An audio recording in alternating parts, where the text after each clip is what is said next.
up, everybody? It's Soren Baker here on Unique Access, and today we are joined by the OG Scarface. Thank you for coming through, sir. Soren, what's good? Man, everything is good, Face. Especially this artifact I have in my hands right here, Man, courtesy of Dalen. Thank you, Dalen. That's an ancient artifact. This is an album that Slink Johnson and I love. This album in particular. Our good friend Slink. Shout out Slink Johnson, aka Black Jesus. But Face, the thing about this album that I thought was so amazing was the perspective that you took as a writer, as a storyteller and everything. And obviously A Minute to Pray, Second to Die is one of the favorites by most people, but Diary of a Madman, there's so many amazing songs on here. So when you were writing it and crafting it, how did you decide to examine looking at things and death in particular from such different ways than we'd heard in rap before? I don't know. It was totally not planned. Okay. If that's the question. Was I planning to do that shit? Nah. I kind of put the pen to the pad, and that's how that shit came out. Okay. You know, I just wrote what the vibe was that day. I wrote what I felt that day. You know, here's the difference with me and everybody else that goes into the studio to record an album. They go in the studio to record an album. Mm-hmm. You know what I mean? They'll only go in that motherfucker tomorrow and start recording and be done Thursday, Friday. All right? All right. I go in the studio when I feel like going in the studio. You know, when I got a gym, you know, I hear something, oh man, I want to do this. Like, that's why it takes me so long to make albums, because I don't sit in the fucking studio all day, all night, all week, all month, all year doing the album. I do a song here and there and feel the vibe of them motherfuckers, ride the vibe to them, man, and fix them. Go back and, you know, that's why it take me so long, because I want that shit to be absolutely perfect. You know, the delivery, the wordplay, excuse me, it's gotta be perfect. So when doing this album right here, I was not, you know, in the studio every fucking day recording. I would make a beat. I did this album too. I did the production on this album, Right. all but a couple of songs. But you know, I'd make a beat, man. I'd ride in the car with my 215s. Okay. Beating the beat. That's why the beat sounds so motherfucking mean in there. Yeah. Right. They got the bottom. They got the bottom in it. And you can listen to that shit and tell I was heavily fucking influenced by both of the East and the West Coast best producers at that time. Yeah, because you can hear kind of you had the gumbo funk going on. No, that wasn't gumbo funk back then. That was a little head. This was the precursor. Yeah, this was before N.W.A. But this was Marley Marl and Dre. But I do think though that was influenced there. Yes, because you could hear. But I think it laid the foundation for what the gumbo funk would be. Maybe so. By blending the coasts. Right. That's what I'm getting at. Is that you had the obviously Marley Marl New York and Dr. Dre West Coast influence, and you combined it in a way to me that laid the foundation for what would be the gumbo funk a few years later, in my opinion. When people say gumbo funk, I think about N.W.A. Specifically? Yeah. Okay. All right. So I can't say that this was influenced by Joe, or. Well, no, I'm saying it influenced what you guys did later. Is what I'm saying. That combination of the sounds. Yeah, me and Joe fuck around and do some great shit, no doubt about it. And then, for that, like, what, in your opinion, did you take from Marley Marl and take from Dre that impacted this album specifically? I love Marley's offbeat 808 kick patterns, and Dre, the way that he could take a fucking song and change that motherfucker, and then bring the song back in. He'd be like, fuck. You know, a perfect example was 100 Miles and Running. Okay. Yep. That was a great EP, great song. And unmatched. Now here's the thing about that, as we're talking about Mr. Scarface Is Back and your overall career, is that N.W.A. at that time, and it changed dramatically in a large degree with the Chronic, but he had and you had with Born Killer, you had this urgency in the sonics of it. And 100 Miles and Running has the urgency in the sonics. Yeah. But then A Minute to Pray, A Second to Die has the more meditative, somber thing. Got the laid back, yeah. So with you, how do you find you're able to bring like the top tier lyricism and storytelling to such dramatically different sounds? I think you have to write what the beat is doing. Okay. You feel me? Like I feel like if that song is moving and it's in a certain pitch, and you have to move your voice to that tempo and your tone and that pitch of that song to match that motherfucker. Right. At least that's how I am with it. You know, yeah. I mean, it's a vibe. The beat gives me a vibe, man. I'm not gonna get on a beat that's 70 and rap 140. I'm not gonna double time a 70 beat. Okay. I'm just gonna get in the pocket, find the pocket of that motherfucker and kill it. Like I'm a master at finding the pocket of the beat.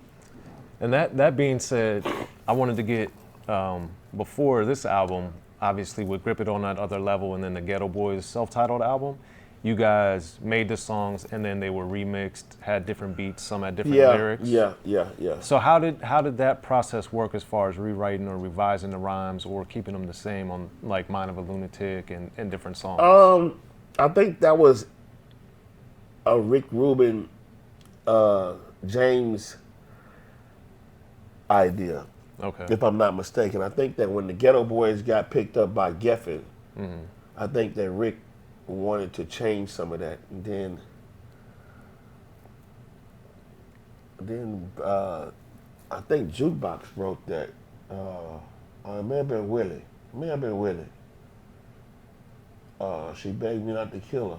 I gave her a rose. Then slit her throat and watched her shake till her eyes closed. Yeah. Had sex with, that was Willie. Had sex with the corpse before I left her. Then I wrote my name on the wall like Helter Skelter. That was Willie with that crazy. He wrote that? Willie wrote that shit. Wow. Okay. Fucking right. That was Willie. Sure was. If I'm not mistaken. Okay. I think Jukebox man wrote the original. Yeah, because it was always weird, like with around that time, also the Controversy album, but they were like different versions. Controversy that was needs hard. to be rated, man. That was hard. It need to be fucking. That's my favorite. Really? For real. That's a hard That's album. one of my favorite fucking. And the album cover too. I was like, what is this dude doing? Yeah, he did that shit with them overalls on. Yeah, and he had the Klansman on there, the overall. He had all kinds of the horse. Yeah, it was all kinds of stuff. He's a damn stuff. fool. Willie's a fool, man. That's a funny ass dude, bro. Yeah. For real. Yeah. And his whole attitude and demeanor was like so hilarious, but so gangster at the same time. His whole demeanor and attitude today is so hilarious and so gangster and so fuck it. Like Willie Seemed D like is the like fuck same it. dude. Like he Same like dude. fuck it. He don't give a fuck. Willie, I ain't doing this and I fuck it. Right. So the funny thing about like, not that it's a funny song, but Mind of a Lunatic, I remember the thing is like when people would hear Mind Playing Tricks on Me, how you started off and used some of the lyrics. Yeah. All my Continuity. Continuity, but my friends that didn't know Grip It on That Other Level or the Ghetto Boys, they were like, oh man, that's a crazy lyric. I'm like, well, y'all didn't hear the real crazy. No shit. So for you, like, what was the continuity? What was the idea of using those lyrics from Mind of a Lunatic? Man, that shit just came out, bro. It just came out. It's kind of like asking Paul McCartney or John Lennon, what were they thinking when they wrote fucking... Any of their gems? You feel me? Right. Nothing's gonna change my world. Right. Like, what the fuck does that mean? And what the fuck would make you say nothing is gonna change my world? Right. That's kind of how it is with the way that those songs were recorded, to me. Okay. Like, I just got there, heard it, vibed it, wrote it, laid it, done. Got in the car and left. Okay. And I also remember, and we've talked about this a little bit over the years, but the fact that you were willing to really explore dark places in your life and your personality in the songs. And now we've seen with Logic and other people making songs about suicide or making songs about wanting to die and all that stuff. So,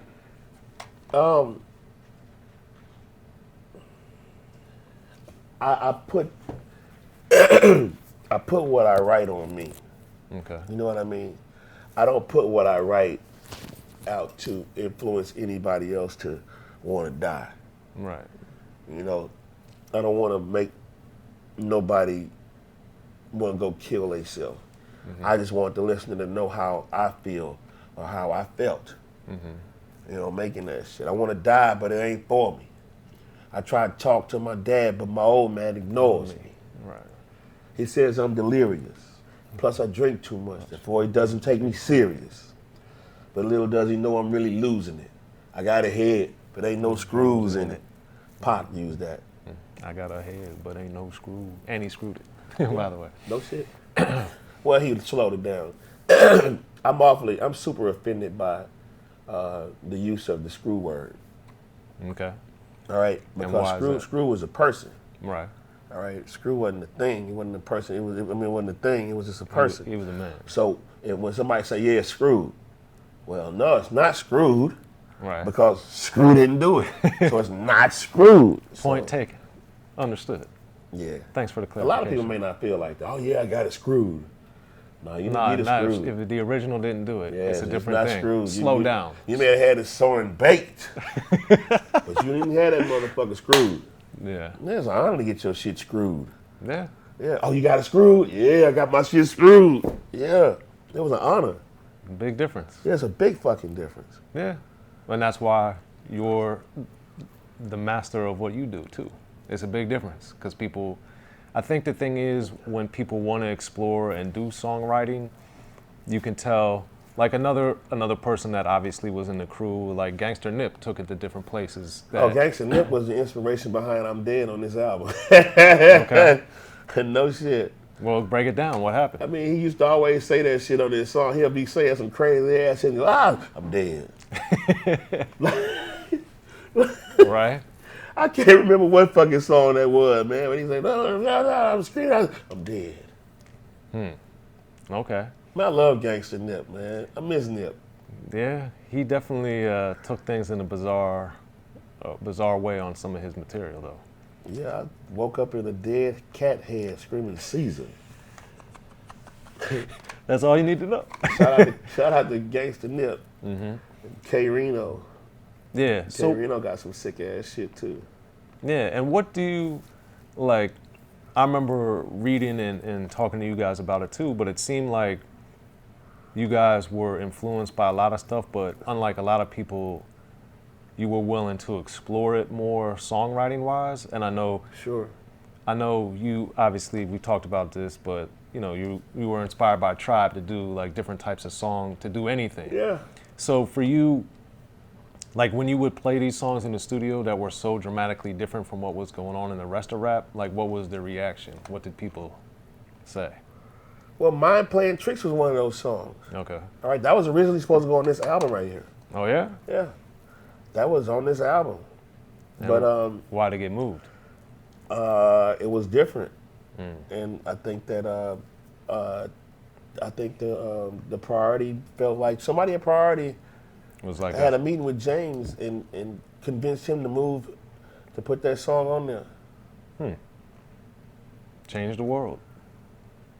Yeah. Changed the world. It's a great fucking record, bro. I love what Bill and Will did to it too. It made it what it is. Classic record. Is not what made it what it was. Nah, it still is It today. still is. Today Because people play that still. on Halloween. Yeah. Like now, just play this shit. It jams, man. And that's what I want to get across to the kids too, man. Put some shit out, man, that a motherfucker can play Forever. 20 years later, 25 years, 6 years, 7 years, 8 years, 30 years later, and the shit still be like, wow, damn. I think I want to remake my Mind Playing Tricks. One thing that I think is always interesting is the caliber and the variety of artists that you have collaborated with and that you're friends with and that you've worked with over the years. So when you did initially at first step out of the Rap-A-Lot stable of artists and started working with different people, like what did you notice about the reaction you got making songs with people outside of rap a lot? Like what was different, or what did you find that was noteworthy? The first person that I made a record with outside of rap a lot was MC8. On the Music to Drive By? And I've been a fan of MC8 since we was kids. And I think I met him somewhere. In Too Deep. Yeah, we were in Kentucky or some fucking where, and I got his number, Chicago or somewhere. And when I finally made my way to the West Coast, I called him. He came and picked me up, man, and he had a blue 190 Benz, bro. Yeah, and I was just now starting off, so I was like, man, the motherfucker got a Benz, nigga, damn. Right. He was riding around in the Benz, chilling, bro. And then I was like, man, that motherfucker, that shit live. That was living, man, enjoying that shit. But then, like, the shit kind of switched up, man, because we hopped in a fucking Camaro. And we rode to the neighborhood, and that motherfucker reached up under the seat and pulled out a gun about the size of this motherfucking duffel bag here. That motherfucker pulled that bitch out. That motherfucker about that long. And I was like, shit, nigga, don't give me one too. He say, nah, hold up. And when I got out the car and went out, just like on that fucking just like on that goddamn what movie was that he was in? Where he rolled out the back of the car. Society? Menace to Society. That motherfucker rolled out the back of that car, man, and disappeared.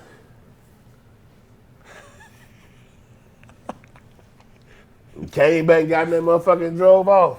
I guess it didn't go down, but shit, It was about to. No, I don't know. It could have. I don't know. I sat in the car and waited on him, though. Because I ain't going to go in that motherfucker with no gun. Right. Nah, he told me to sit and wait in the car. It was cool, though, man. And then we rode to the studio. I met Big Slip. I met a couple of more cats, man. And then that fucking song, bro. In Too Deep. That song, man. He laid a verse. And then I laid a verse. And it was a fucking classic. Yeah, Mr. Scarface for the 9 deuce. Niggas packing 9s, fuck you, bitch. I pack a 9 too. Millimeter Ruger for you hoes who wanna check nuts. You pull my shit, you pull your shit, I pull my shit. Come nigga, now let's test nuts. Born a hustler, raised a hustler, never gonna stop trick. Buck a hustler, motherfucker, boy, you finna die, bitch. Found myself a buster, had the boy front me in OZ. Fucked him out his paperwork, my way up to a whole key. Yeah, man. It's incredible. Damn. That's some shit right there. So for you, what was the extra significance of being able to do it out here in LA, to make it here? I just me being able to do a record with one of my one of my peers, that I looked up to. You know what I mean? Like 8, I was jamming one time, gaffling them up. It's a Compton thing, baby. I was living in the CMW. Right. You know what I'm saying? Like, that was my shit. Yeah, they had a lot of amazing records, man. They did, and then I got a chance to do a record with my idol, both of my idols, fucking Coogee Rap and Ice Cube on the same record. Right. Out here in LA. And Bushwick too. Hey, he's not my idol. Yeah, because that Coogee Rap, obviously working with Sir Jinx and... I met Jinx, met Pooh. All of them, man, damn, bro. Shit, we had a long-ass career, bro. I wasn't there, yeah. Shit, that shit like Motown now. That shit like Stevie Wonder them now. That shit, he old as fuck. I'm thinking about the St. Ives commercials and shit. What do you, because the interesting thing about St. Ives is that was one of the first endorsements I remember where it was kind of cool for rappers to do, because remember before it was always viewed as selling out. So what do you think made doing St. Ives commercials different? I don't know. I know that shit. Fucking Minot was cutting them fucking checks, and there wasn't no bullshit checks either. Oh yeah? Hell no. Shit, I know for a fact I got chipped. Fuck. Yeah? Biggest check I ever seen. Really? Fucking right. Liquor. A beer. I think it was 75,000. Wow. Yeah, I know for a fact it was 75,000. Mine was. Okay. Mine at St. Ives and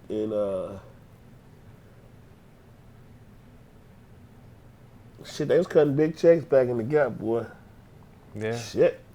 Hell yeah. And on that note, excuse me.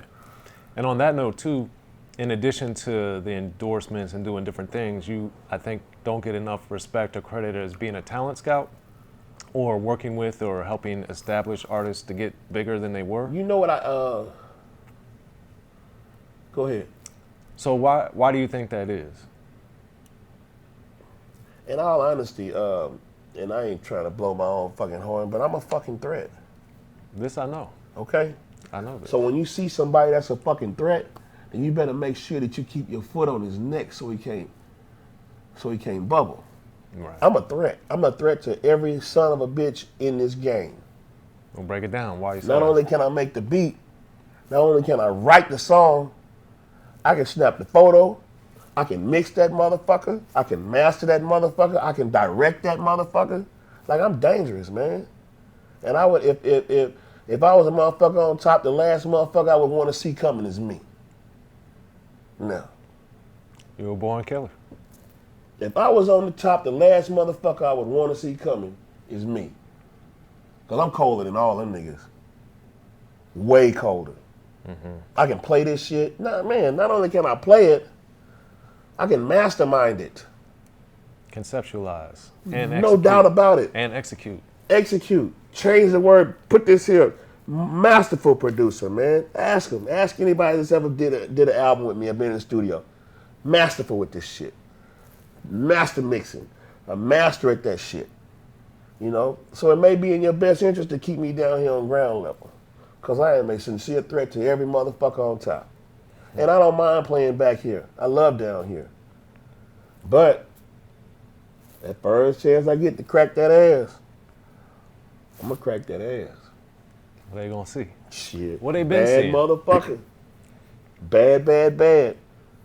Bad bread. Bad bread, bad. Shit. Right. Fucking threat, bro. So Okay. that's what that's the way I see it. You know, motherfucker, I won't get my just until I'm dead. You know, and I'm cool with that. A lot of motherfuckers will say they want their flowers while they still here. I just want my fucking flowers, period. Because I know. Yeah. You know, it seems like everybody forget when it come time. But I don't. Well, that's why we're here. I appreciate you too, Soren. You're Yeah. probably one of the few that's still here. Hey, man. Or that's even here. Last of a dying breed, The face. last of a dying breed, Soren. Yes, yes. Man, wasn't that last of a dying breed? Cold shit. So the album is supposed to be turned upside down. You know, the picture is sitting up this way. Right. But if you turn the album upside down, that's where it's really supposed to be. So what happened? Shit, man, you know, it's like when a motherfucker tell you a story and you have to retell the story and then somebody else try to tell the story and then by the time we get to the It's not the back, same story. it's not the same story. So Not at all. Not at all, yeah. Well, there it is.